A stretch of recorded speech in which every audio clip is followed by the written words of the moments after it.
Hello people, and welcome to a new installment of The Look At. In today's video, I'll be looking at Pokemon's gym leaders, the most prominent and iconic game bosses in the mainline series. Now, since gym leaders are substantially more abundant in number than any of the other character archetypes I discussed in previous videos, I will be splitting them between two separate episodes. This video is the first one in a two-parter, and it'll be featuring the gym leaders from the Kanto, Johto, Hoenn, and Sinnoh regions, while part 2 will cover the gym leaders of Unova, Kalos, Galar, and Paldea, along with the Kahunas of Alola. As always, this video is broadly focused on overall character concept, and all of the characters with more than one design will have all of their looks mentioned. But as an additional disclaimer, I'd like to preface that since most gym leaders are typically way less prevalent in their games compared to other character archetypes covered in this series, I might not have quite as much to say about every single one because most of them are only really encountered once in the main story. This isn't to say that gym leaders are bad characters or poorly designed, just that on average they're slightly less interesting than say rivals or villains simply because they have smaller roles within their games, which sometimes means there's less for me to analyze relative to other characters. The first Pokemon gym leader the world was introduced to was the iconic rock-type specialist Brock. Well, I say that, but the Brock that everyone knows is from the anime, and that's not really who we're talking about here. Game Brock doesn't really have as much personality as anime Brock. Actually, a lack of strongly defined personalities is something you'll see with a lot of gym leaders, since unlike other characters covered in the series, they tend to be one-off characters that you only really interact with once in the story. Most of them serve as simple bosses that aren't really present throughout the game outside of their fights. Brock is a pretty generic strong-willed type, determined and somewhat stern but not hostile. He strikes me as a battler with a lot of honor, fair and willing to provide support for others. I quite like his characterization as a brief mentor to an inexperienced Red in Pokemon Origins, fitting for a character that functions a lot like a tutorial boss. Brock's title is the rock-solid Pokemon trainer, and although his outfits changed throughout the years, he always kept his signature spiky hair and squinty eyes. Really, you can break down Brock's face into basic shapes and have it easily still be recognizable as him. You could point him out in a crowd, which I think is the mark of a good character design. Usually I stick to official art of the characters for these videos, but I'd be remiss if I didn't bring up Brock's original shirtless battle sprite. It's one of his most iconic looks, but it's not represented in any official art of the character. Brock has two outfits shown in official art in Gen 1. One of them depicts him wearing a jacket very similar to Red's at the time, except using green as the main color, which is kind of interesting. He also wears the boulder badge pinned around his hip, which I like. It would have been cool if gym leaders kept incorporating their respective gym badges in their designs. His other Gen 1 look shows him wearing this random pewter gym shirt that honestly looks like he's repping his own merch or something, which is kinda funny. If this look seems suspiciously unfamiliar to you, that's because he never actually wore it in a game in Gen 1. As far as I can tell, this design was drawn very late into Gen 1 and would only actually be used for Brock in Gen 2 in the Kanto postgame. It's kind of unlike Brock.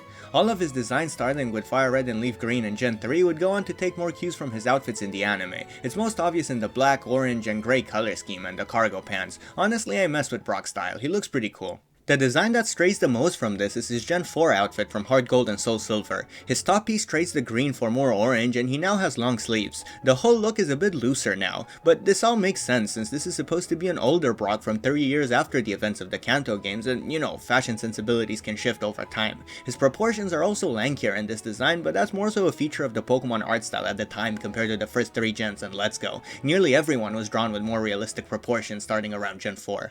Next up is Misty, the tomboyish mermaid of Cerulean City and the water-type specialist. By the way, the tomboyish mermaid is her title, I'm not just calling her that because I came up with it. She's another character most known for her appearances in the anime, but like with Brock, we'll be focusing on the Misty from the games in this video. Misty's most recognizable feature is the little tuft of hair tied up on the side of her head. Personally, I like the asymmetry here, and all but one of her designs sport this hairstyle, but I'll get more into that in a second. She's always seen wearing some kind of swim gear, albeit in different colors almost every time. It makes sense for a water-type expert whose gym is a giant sports pool. And just like with Brock and his boulder badge, Misty's Pokemon Yellow artwork has her wearing her gym's Cascade badge.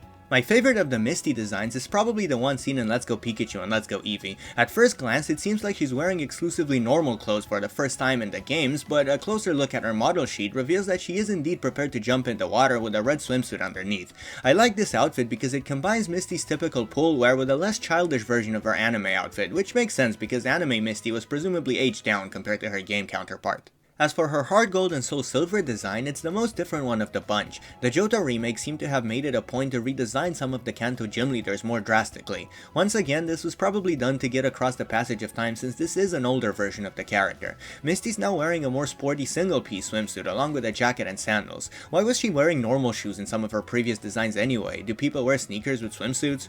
Gen 4 Misty also has her hair undone, which does make her slightly less recognizable, but I think is a nice change of pace combined with a different outfit in this design. design. Misty's personality in the game seems to be proud, bordering on cocky, but overall still reasonable and fairly friendly. Less solemn than Brock and more casual, but very confident in her skills. She does get angry at you in the Johto games for interrupting her date, which shows that she's not always 100% composed.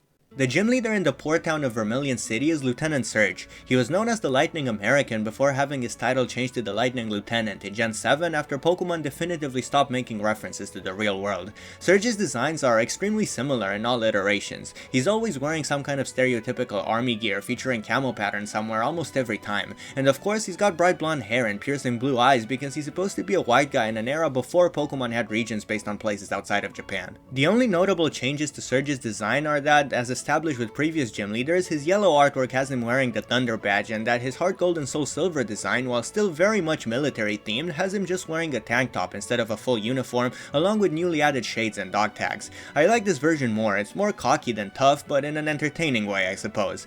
I'm not really big on the military aesthetic, and I don't really associate the look with anything good, but I think Surge is perfectly serviceable from a character design standpoint, and I think he's kind of a funny over-the-top stereotype. He cracks me up a bit. Be the American the Japanese think you are.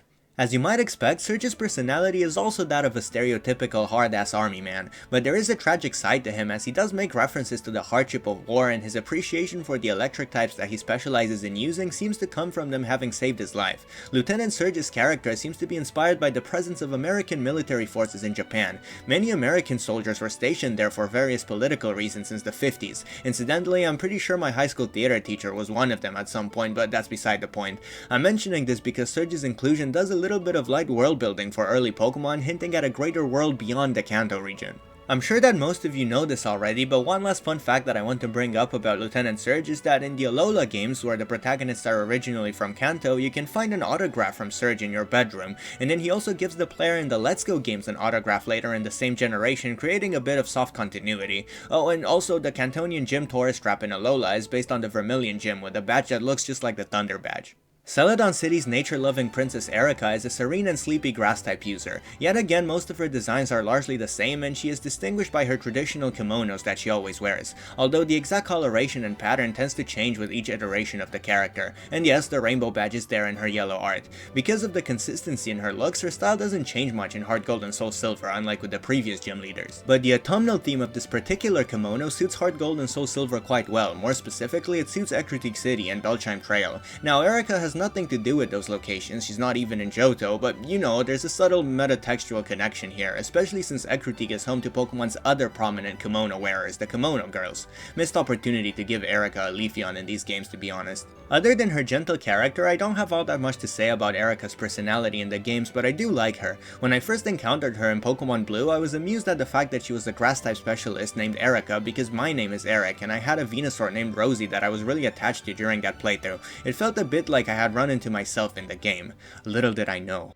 In southern Kanto lies the city of Fuchsia, home to the poisonous ninja master Koga. With a title like that, you don't need me to tell you his type or gimmick. I hate to repeat myself, but his designs throughout the years are mostly the same. He wears fantasy shinobi attire and looks cool as hell doing it. Chainmail and scarves are the main stars here. Yeah, it's campy and probably not very historically accurate, but I just can't diss the ninja way, Datebayo. The yellow art shows him wearing the soul badge, shocker, but a more interesting detail about Koga would be the fact that in his Heart Gold and Soul Silver design, you can see his hair starting to gray. Poor Koga's getting a bit old, but he was promoted to Elite 4 during the time skip, so he's doing well for himself. His Let's Go outfit has his scarf pulled over his face, looking even more ninja-like. He can presumably do that in his other suits as well, it's just that he was always shown with his face fully exposed in the official art before Gen 7. But if Koga became one of the Indigo Elite 4, then who went on to watch over the Fuchsia City gym? Well, that's where Koga's daughter Janine comes into play. This is our first double feature for the same gym. There will be many more. Janine's outfit is very similar to her father's, and whereas other characters with consistent designs still have minor changes or color variations in their depictions throughout the years,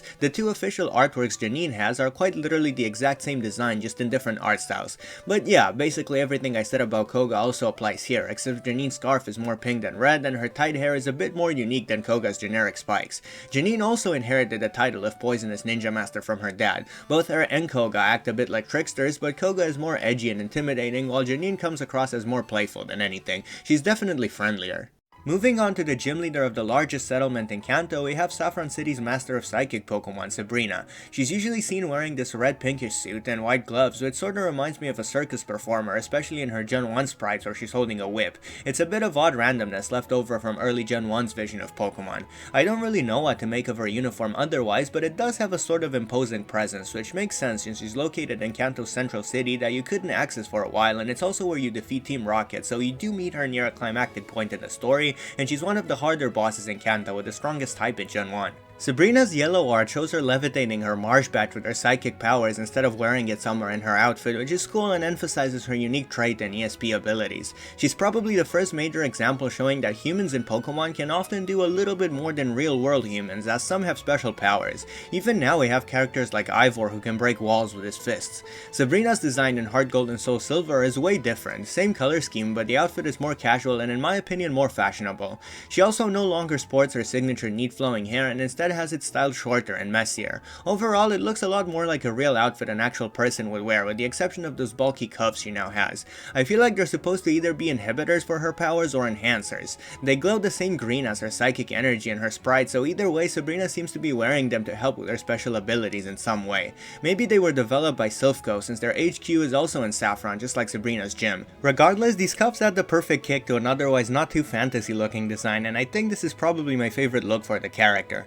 I feel like Sabrina is mostly just kinda stoic, usually mainly talking about how she can see into the future or her other powers. This might lead you to believe that she'd be the reserve type, but that may not be entirely true since she did strangely become an actress at PokeStar Studios in Unova, playing the role of a villain named Belelba. No official art for this design, but aside from her Gen 5 sprite, Belelba surprisingly appeared on some cards in Gen 7, which along with her alt costume and masters are probably our best look at the character. The Kanto region is also home to the small island of Cinnabar off its southeastern coast, where you'll find the hot-headed quizmaster Blaine at the island's gym. Blaine is the oldest Kanto leader and a former researcher of sorts. He's kind of eccentric and quirky, and his gym puzzle involves answering questions. In the Let's Go games, the whole thing is reimagined as a game show, but despite his playful facade, there is a certain air of mystery hanging over Blaine. First of all, there seems to be two distinct designs for Blaine. There's this old early portrait of him where he has hair on the sides of his head, but lacks the usual mustache and glasses that we see him with in all the games. His model sheet from Let's Go Pikachu and Eevee shows that these are two separate disguises that he can switch between, but it's unclear to me whether this was always intended for the character,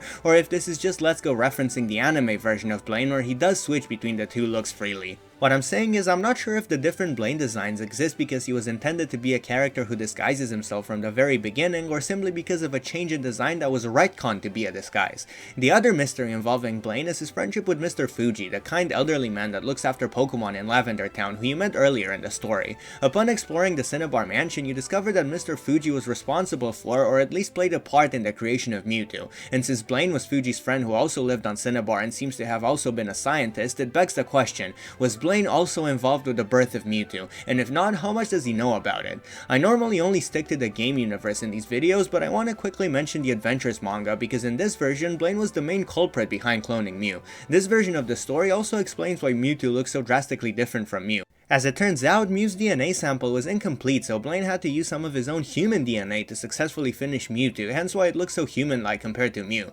Regardless of whether Blaine had anything to do with Mewtwo in the game's canon, I really like the idea of the Pokemon being partly human as an explanation for why it looks so different from the Mew it was cloned from, so I treat this as a little personal headcanon for the lore of Kanto. I got a little sidetracked because Blaine is one of my favorite characters in Pokemon, or at least in Kanto, but let's get back to looking at his designs. Like I said, Blaine is or was a scientist, so one of the first things you'll notice about him is that he's wearing a lab coat along with formal attire like trousers, a button-up shirt, and a tie. Very lab chief / science teacher-esque. In his yellow artwork, his volcano badge is cleverly used as a tie clip, while in Fire Red and Leaf Green, the tie is covered in a Pokeball pattern, which makes the overall look a bit more interesting.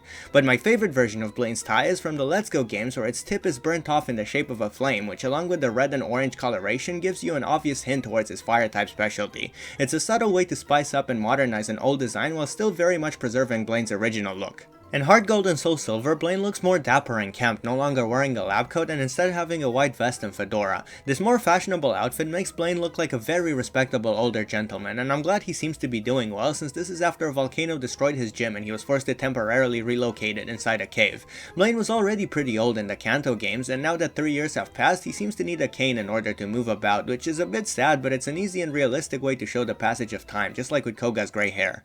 The final Kanto gym is located in Viridian City, and its first leader was none other than the self-proclaimed strongest trainer Giovanni. I won't dwell much on him because I covered him in my Pokemon Villains video, but yeah, he's the boss of Team Rocket, specializes in ground types, and hands challengers the Earth Badge, which he can be seen sporting on the collar of his turtleneck and his yellow artwork.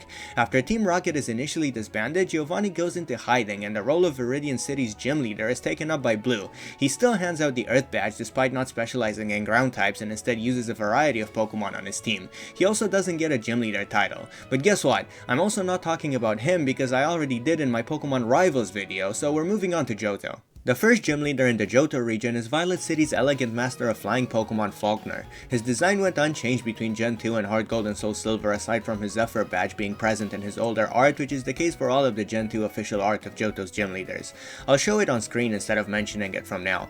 Falkner's attire is very old-timey, which immediately gets across the idea that Johto is a region steeped in tradition with heavy ties to its past. It's clever world building having the very first gym leader you encounter wear this type of clothing. Violet City along with Ekritik are the most historical settlements in the region featuring traditional Japanese architecture, with Violet also being home to the Sprout Tower, so the city's gym leader also sporting traditional Japanese inspired garments is only fitting for the setting. Aside from the thematically appropriate aesthetic, the blue color scheme also correlates to Falkner's flying type specialty, since light blue is usually used to represent the type, probably because it's the color of the sky. Falkner only recently took over the Violet gym from his father, who we never meet in the games. When you first fight him, he's kind of a newbie just like the player, which is a neat little parallel. His situation is very similar to Janine and Fuchsia, who like I said replaced her father Koga as the gym leader. In Heart Gold and Soul Silver, there's even an optional interaction between them where they argue about whose father is better, which is kind of what these two are all about, always bringing up their dads. It's kind of funny. Bugsy is the gym leader of Azalea Town and the walking bug Pokemon encyclopedia as his title refers to him. He also only has one design across two different artworks and hands out the Hive badge. His look is quite evocative of generic NPC trainer classes like picnickers or bug catchers because of his uniform and the net he always carries with him. I like to imagine that Bugsy is a bug catcher who became so knowledgeable about bug types that he managed to achieve the position of gym leader. His character feels subversive because it's like having a boss fight against the kind of enemy you would normally expect to be weak. I think it's kind of fitting for the world of Pokemon. It makes sense to me that certain gym leaders would have some things in common with generic trainers. They're all just people inhabiting the same world, not different classes of beings like the games treat them. If Falkner is the greatest bird keeper, Bugsy is the ultimate bug catcher. You love to see people as enthusiastic about their interests as Bugsy is about bug type Pokemon.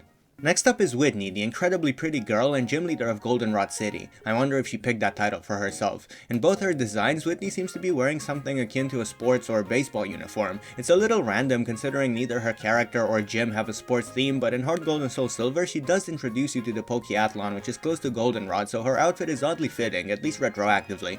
Also in Heart Gold and Soul Silver, her socks now have stripes, which makes the look a bit more visually distinct, along with a couple other small flourishes and new accessories. There's a traffic sign that always reminds me of her plane badge. I don't even have a license, but every time I see it I think of Whitney. Whitney specializes in normal types, and I think it's cool that they were willing to give such a specialty to a character so early on in the franchise. I could have imagined the devs deeming normal too boring for an important trainer, but they really wanted all 17 types that existed in Gen 2 to be covered between Kanto and Johto.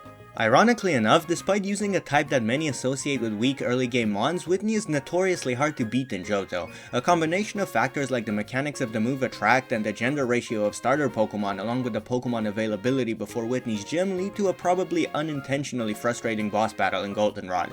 This is slightly beyond the scope of these videos, but the grueling fight against Whitney and her rolling, stomping, milk drinking, starter attracting Miltank is what the character is most known for in the fandom. I can't in good conscience separate her from her legacy of being annoying to beat. Some people hate Whitney because of this and the fact that she's a bit whiny, and I think that's a shame because I personally enjoy the character quite a bit. I like her color scheme and I actually find her personality entertaining, but with the context of her ace Pokemon in mind, I can't help but feel like her outfit superficially resembles what a stereotypical milkman would wear, although I'm not convinced that was the intention. If we were to get some kind of Johto remake in the future, I wonder if they would change anything about Whitney since her Clefairy would no longer be a normal type. I imagine she'd just be one of those gym leaders with mons that don't match their type, but Fairy is also oddly fitting for her in my mind, and she might become even more difficult in a sense since Clefairy would now have an advantage over fighting types.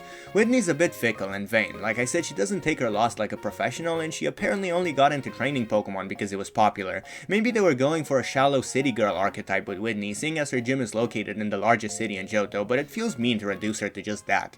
Ecruteak is probably the most important and iconic city in Johto. It's home to Ho-Oh's roosting place and Lugia's former roosting place. It's also where the legendary beasts were reborn, and so the location is strongly tied to the region's legends, folklore, and culture. The Kimono girls who tell of Johto's past even have their theater here. It would only make sense that the gym leader in a city like this would themselves be knowledgeable about the history and mysticism of the Johto region. Morty is the mystic seer of the future and leader of the Ecruteak gym. He's a ghost-type specialist with a fascination for the legendary Ho-Oh. He gives out the fog badge, and as you can see, his design changed pretty dramatically between Gens 2 and 4, more so than with any of the other Johto gym leaders. In both iterations, Morty wears some of the same kinds of clothes like his signature bandana, but the updated Heart Gold and Soul Silver design changes his color scheme to reflect the ghost type and gives him a scarf that is vaguely evocative of Miss Drevis and Miss Magus, which is funny because he doesn't use either of those Pokemon in his gym battle, but it does make some sense because he uses Miss Magus in later battles and Miss Drevis was the only new ghost type introduced in the games where Morty debuted. Morty has some similarities with Sabrina since they both have some kind of special mind powers and claim to be able to see the future, but whereas Sabrina leans towards ESP stuff, Morty's abilities are a bit more on the mystical, spooky side. Really, it's just the difference between Psychic and Ghost. Morty shares his enthusiasm for legendary Pokemon with his friend Yucine, except Yucine wants to meet Suicune instead of Ho-Oh. As the player, you sort of end up putting an end to both of their dreams if you catch those Pokemon instead, but they seem to be okay with it. The next gym leader in the intended order in Johto is Chuck from Cyanwood, whose roaring fists do the talking. His gym leader title is a full sentence.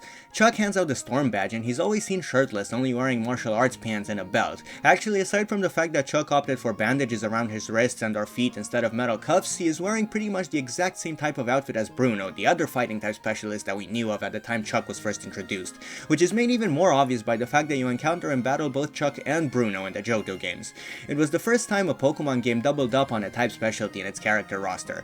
First you fight Chuck as the fighting gym leader and then you face Bruno as the fighting Elite Four. Always thought it was a weird choice and it never really happened again unless you count certain DLC characters. Regardless, even though they share the same fashion sense and a preference for fighting types, Chuck does manage to set himself apart from Bruno somewhat because of his physique. Bruno is built more like a bodybuilder with exceptionally well-defined muscles, while Chuck has a constitution more akin to that of a strongman, which is basically like an amped up dad bod. It's two different ways to train your body, one focused on muscle definition while the other prioritizes sheer strength. Chuck is even depicted holding a giant barbell in his Heart Gold and Soul Silver art to further emphasize just how strong he is. But his personality and attitude are about what you'd expect. A rough and tough brawler with plenty of confidence in his strength and kinda loud. Returning back to mainland Johto from Cyanwood, your next opponent is the steel-clad defense girl Jasmine in Olivine City. She's interesting because you meet her before Chuck but can't challenge her until you bring her medicine for the sick lighthouse Ampharos that she looks after, which was kind of unique in Gen 2 since back then you would rarely encounter gym leaders outside of their gym battles, especially not beforehand. But don't let Ampharos' electric type deceive you because Jasmine's specialty is the steel type, which was newly introduced in her debut games.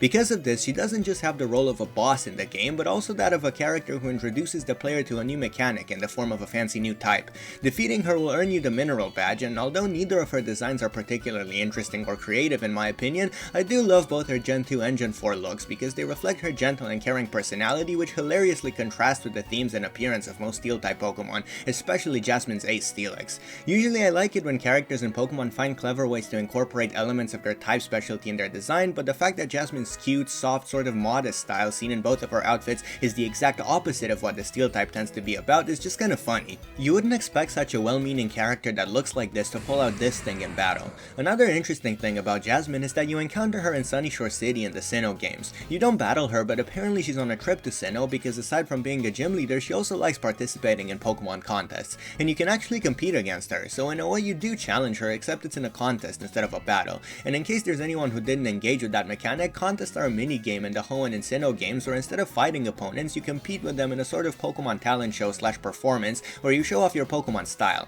Kinda like a dog show or beauty pageant, but with more inclusive categories. In BDSP, Jasmine even gets a new outfit for contests. I usually don't bring up temporary costumes in these videos, but I'm mentioning this one because it's a rare BDSP redesign and I bet many people don't know about it. It has the same colors as her Gen 4 design, but the outfit is fancier and flashier.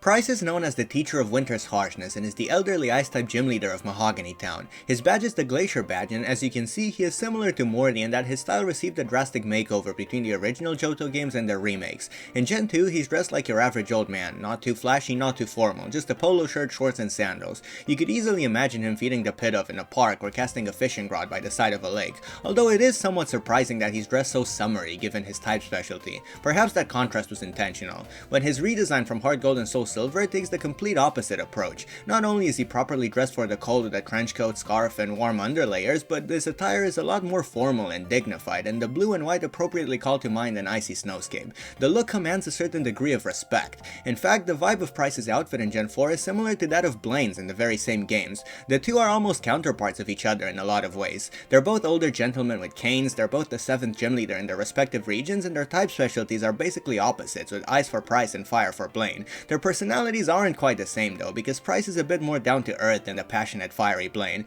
He's more chill, if you'll excuse the pun, and acts more like a wise mentor. Our last gym leader in Johto is the blessed user of dragon Pokemon Clair from Blackthorn City. As the cousin of the former strongest Elite Four and later champion of the Indigo League lands, Clair is a proficient dragon type specialist, although she's not quite as capable as her cousin, which she'd be reluctant to admit. The broad strokes of her design mostly stay the same, and her onesie bodysuit and boots have more intricate details in Heart Gold and Soul Silver, and she dons a big round gem on her neck, just like the multiple Dragonair on her teams.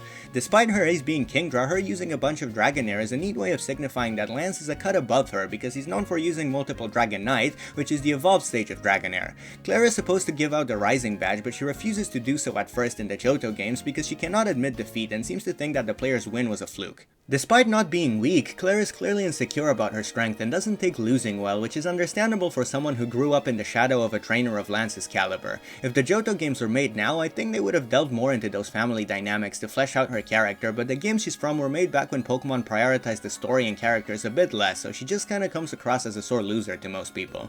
I for one quite like Clair, and a lot of that is because I really love her design. Her and Lance with their capes and uniforms served as the basis for the entire Dragon Tamer trainer class. We see NPC characters looking like this as recently as Scarlet and Violet, and it's all thanks to these two for laying the foundation. This is neither here or there, but now that I'm done with Johto's gym leaders, I just wanted to show y'all my Johto badge replica set. I got it because it's one of my favorite regions in the franchise. Pretty neat, isn't it?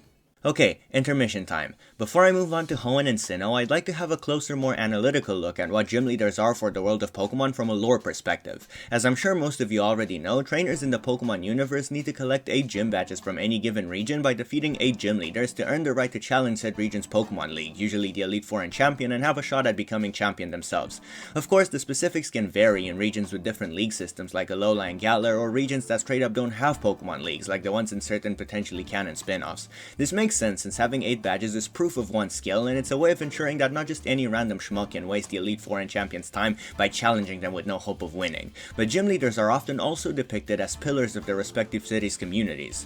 We often tend to equate Pokemon battles to a sport or competitive hobby in this universe, and that's not entirely inaccurate, but unlike with sports in the real world, the most skilled and successful Pokemon trainers also wield an enormous amount of power simply because of how strong and dangerous Pokemon can be. To put it in real world terms, it's as if a master chess player or world-class athlete also had superpowers like the ability to shake the earth or generate fire or lightning. The power imbalance isn't quite as extreme in Pokemon since technically anyone has access to Pokemon and can become a trainer, but it does mean that the best of trainers, like gym leaders, have added responsibilities that come with the power they wield as masters in control of such frightening creatures.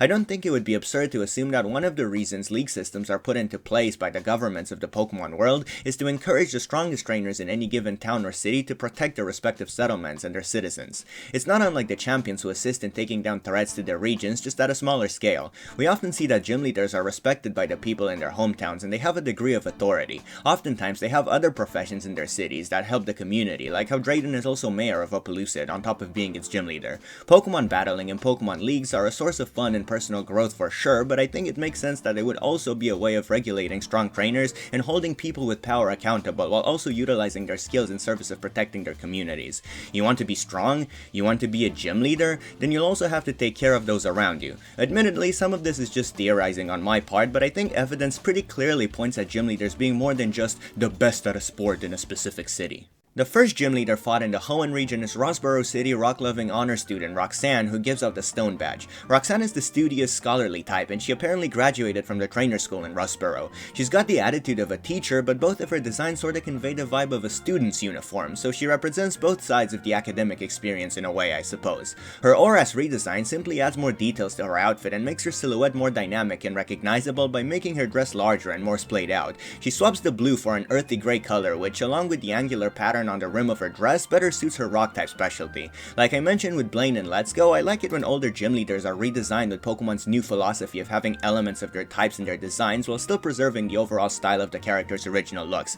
That is to say, these are obviously both the same character, but Aura's Roxanne subtly hints at the rock type, while her Gen 3 design doesn't really. Brawly, whose badge is the Knuckle badge, is a big wave in fighting, whatever that means, and has joined Blaine and Chuck in the Island Gym Leader Club because you have to take a boat to reach him in Dewford Town. Now, Brawly actually does something quite interesting with the way his character and design communicate his fighting type specialty. Instead of a brawny martial artist, Brawly reflects the physicality of fighting type Pokemon by simply being an athletic surfer who likes to keep in shape. In fact, his hobby and color scheme might lead you to believe that he would use water types, which, intentional or not, is a good bait and switch. His surfer dude vibe is somewhat hinted at in his original Gen 3 design, since he seems kinda laid back and wears casual loose-ish clothes, but his Aura's redesign fully leans into the ocean aesthetic by giving him a wetsuit shirt, some kind of sporty shades, and these weird beach/diver shoes. As a matter of fact, having shoes at all is kind of a rarity for fighting type characters in Pokemon, since the vast majority of them are barefoot or nearly barefoot. It's funny how exposed toes has been shorthand for this character uses fighting types since Pokemon's inception.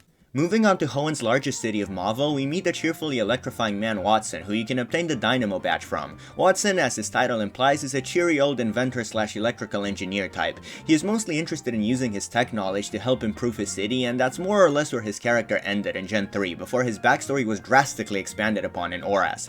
Wattson used to be an associate of a former mega corporation called Greater Mauville Holdings. While in these remakes, Mauville City itself went through a redevelopment process and basically became a giant mall the size of a city, all of the other projects that shared the name Mauville fell through, either because of unethical work practices, or in the case of the subterranean New Mauville, because Wattson quit after realizing that building it put too much strain on the local ecosystem. So yeah, the old coon has a bit of a sketchy past in the corporate world, but he appears to have distanced himself from that life a long time ago and now lives in relative peace as a gym leader.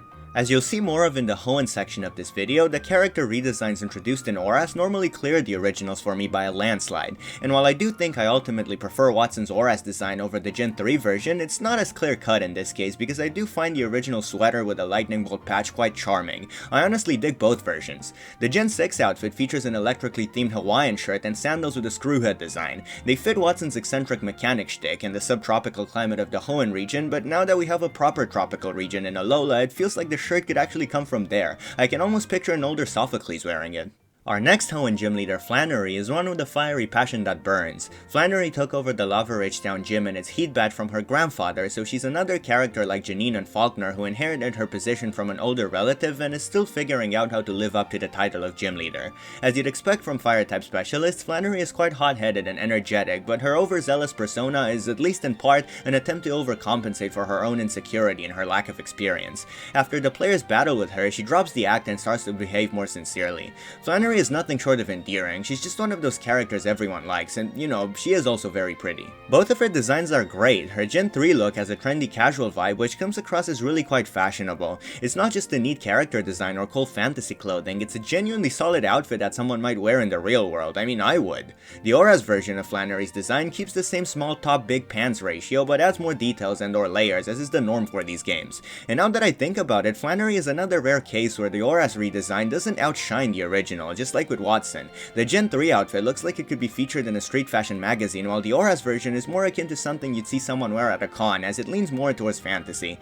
Both are good, but each has a unique stylistic appeal to me, to the point where neither one makes the other redundant. Petalburg City's man in pursuit of power Norman was, and in many ways still is, a revolutionary character as far as gym leaders go, and that's because he's the player's father, your father. No other gym leader has such close ties to you as the player in any of the games. Just compare him to a character like Brock, who exists just to be fought in his gym, and that's where the depth of his character ends in the original games. Norman is your dad and is present from the beginning of the story. Him getting a job as the gym leader is the whole reason your family even moved to Hoenn to begin with. In fact, Petalburg is one of the first places you go to in the Hoenn games, but Norman turns you away and tells you to come back to challenge him once you're stronger, which you only do after earning 4 badges. The battle with him isn't just so you can get the balance badge and get closer to your goal of challenging the Elite Four and champion. It's also a mission to prove yourself to your old man, to prove that you've grown and earned your independence, but also to make him proud. Regardless of what age you headcanon for the protagonist when you play as them, wanting to prove yourself to a parent is often one of those universal human experiences for a lot of folks. I think that makes Norman's familial relation to the player a brilliant inclusion in these games. He's also unique for the simple fact that he's the only player character's father that we really know of. We usually see our mom, and in the Legends games our parents don't appear at all, but other than Norman, player character dads are kind of a mystery in Pokemon. As for Norman's personality, he's kind of stern and stoic, but ultimately supportive of you. He also helped Wally get his first Pokemon, so there's that. His design and gym interior kinda give off the vibe of some kind of athlete or personal trainer in his, well, gym. To me, it's all deceptively fighting type-esque, which can be misleading considering that Norman actually specializes in normal types. His designs between Gens 3 and 6 stayed very similar, with Auras just adding a bit more detail and giving him different shoes. Not much to comment on here, but that's appropriate given his type. There's actually a fun theory that Norman was the previous gym leader in Goldenrod before Whitney replaced him when he moved. They both use normal types, and we know that Norman and your family came to Hoenn from Johto, and that Whitney couldn't have been a gym leader for that long, so it kind of lines up, especially if we are to accept that the events of the Johto games take place after those of the Hoenn games.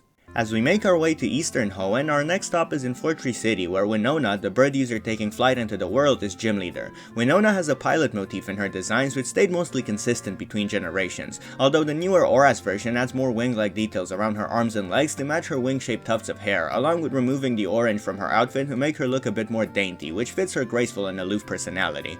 But there's also a bit of a weird, quirky side to her, as she can be seen blankly staring at the sky from a rooftop in Marvel City in Auras. I really don't have all that much to say about Winona, but I do like the bird-themed aviator look, and her distant, cryptically alluring charm kinda wins me over when it comes to her character. She gives you the feather badge if you beat her. Another creative gym leader, or rather pair of gym leaders, are Tate and Liza, the mystic combination from Moss Deep City. That's right, to earn the Mind Badge, you'll have to fight two gym leaders at once in a double battle. This was a first in Pokemon at the time of Gen 3, and it was meant to show off this newly added battle format where you command two Pokemon at once against two opponents. We take it for granted now, but double battles, although not personally something I enjoy much, were revolutionary for the franchise, especially when you take into account that they became the standard format in VGC.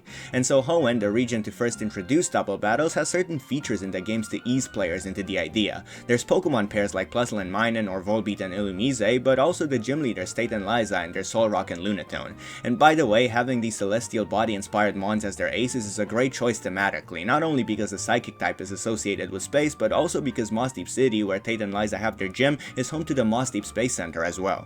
I'm a fan of the characters themselves too. I find it funny that they're just a pair of kids who are incidentally also psychic twins. Usually in Pokemon, you challenge characters that appear to be around the same age as you or more often older. I think it's to give you the feeling that you're taking on the world, but it also means fighting younger kids is a bit rare. There's a certain playful innocence to Tate and Liza. They're really young and maybe don't quite grasp their own power. In Auras, you see how a Space Center employee is trying to win them over by buying them toys so they would use their psychic abilities for science, but they don't fully understand the situation and aren't very cooperative, so they only really care about the toys. It's actually hilarious. In both iterations of their designs, their outfits appear to be inspired by certain Chinese martial arts uniforms or tong suits, but it's made more obvious in their Auras designs. The way they pose in their official art and before battle seems to corroborate the idea that they're fighters. Obviously, they don't use fighting types, so perhaps the choice to have them dressed like this is meant to imply that their heritage is from another region, although that's never stated explicitly.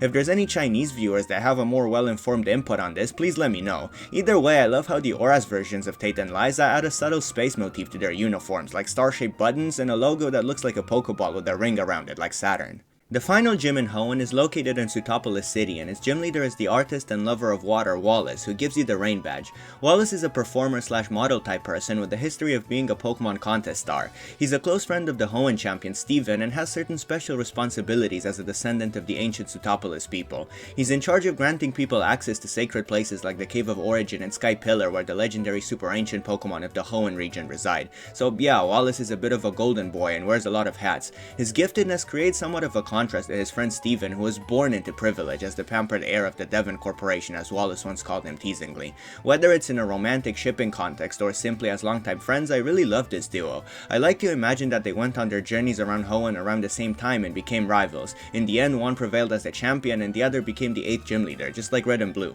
Wallace's initial design in Ruby and Sapphire has a certain flamboyant yet subtle vibe fitting of a performer, and the Suicune-esque color scheme evokes the water type and also calls to mind something like the Northern Lights. Bright and flashy yet full of grace and elegance, just like Wallace. It also works with the icy theme of his gym and its ever-satisfying ice crack puzzle. In Emerald, the design stays the same, but he now wears a big cape to signify his ascension to the status of champion, as he actually replaces Steven in this game.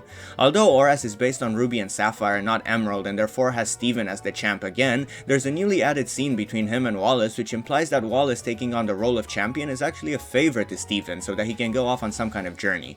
Wallace's design in Oras is a lot more intricate and less subtle with its glamour. The crop top paired with his strange fantasy overalls feels very experimental and avant-garde, like something an actual model would wear. It feels right to me that someone like Wallace wouldn't just wear regular clothes like he mostly does in Gen 3. I also like that this outfit reveals a bit more skin, since there's not that many he/him characters that wear this style of clothing in Pokemon, as it's usually reserved for the girls. If it's a guy showing skin, they're usually just shirtless in a stereotypically masculine way, and I like that Wallace breaks that mold.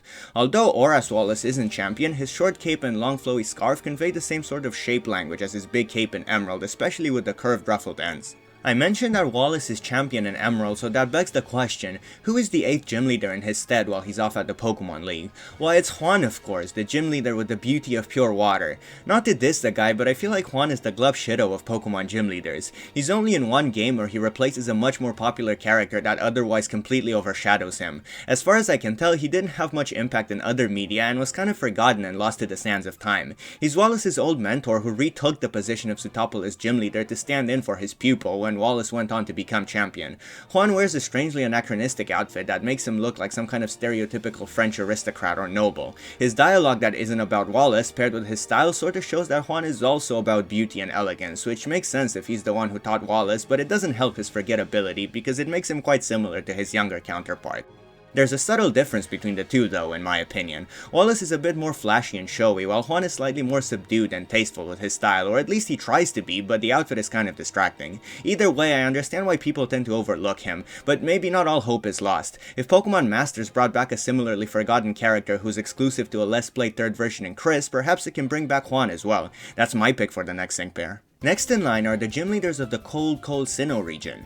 First up is Rourke the Rock, as his title phrase wants you to call him. He gives out the Cold Badge in Orberg City and is yet another first gym leader to specialize in using rock types, just like Brock and Roxanne. Orberg City is a mining town, and Rourke is actually found in the mines before you challenge him. If you couldn't tell by his outfit, Rourke likes to dig stuff up and seems to take part in all the mining in his city. Another good example of gym leaders involving themselves with the daily life and economy of the towns they live in and having lives outside of their gyms.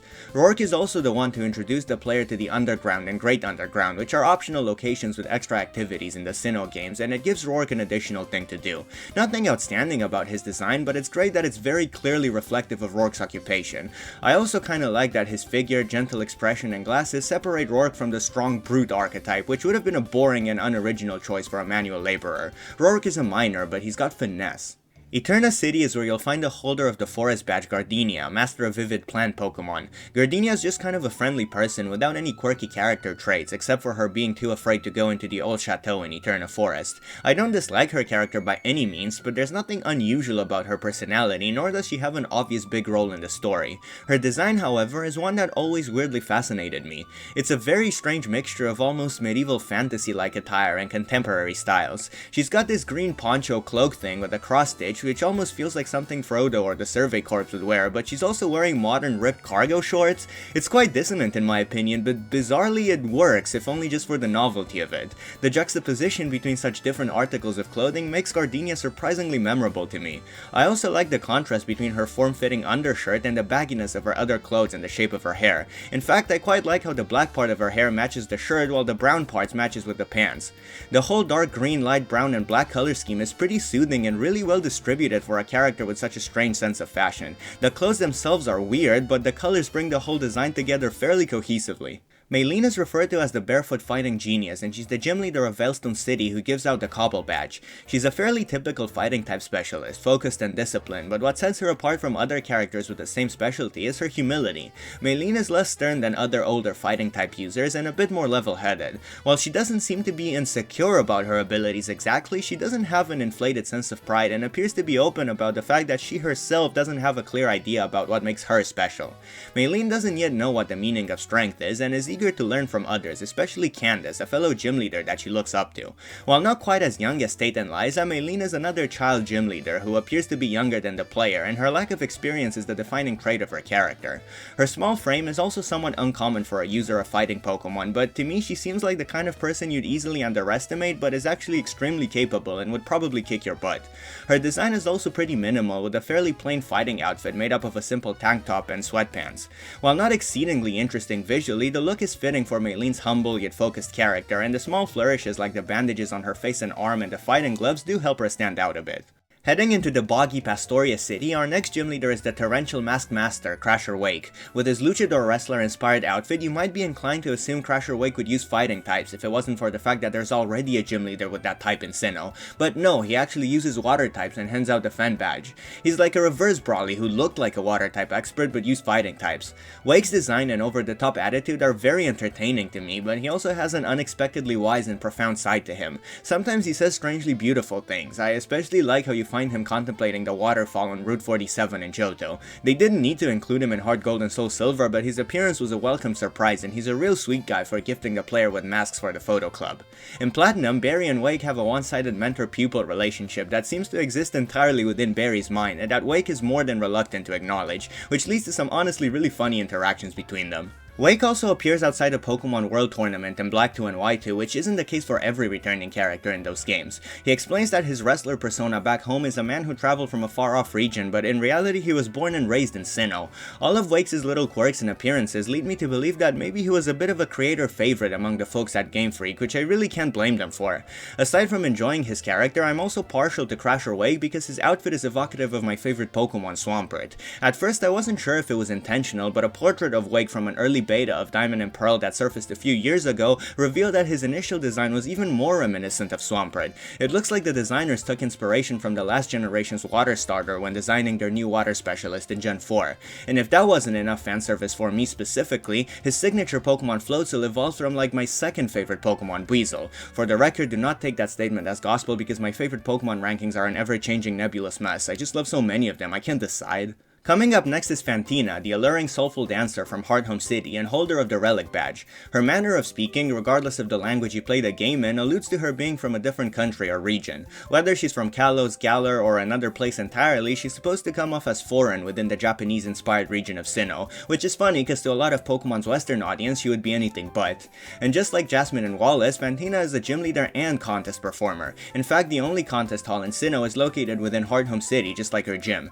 Fantina is eccentric and bombastic. Her energy doesn't quite match the other more low-key ghost type users, but I think that makes her more unique. Her giant purple dress and 4 inflated buns create a large daunting silhouette appropriate for a performer of her caliber and match her bubbly personality.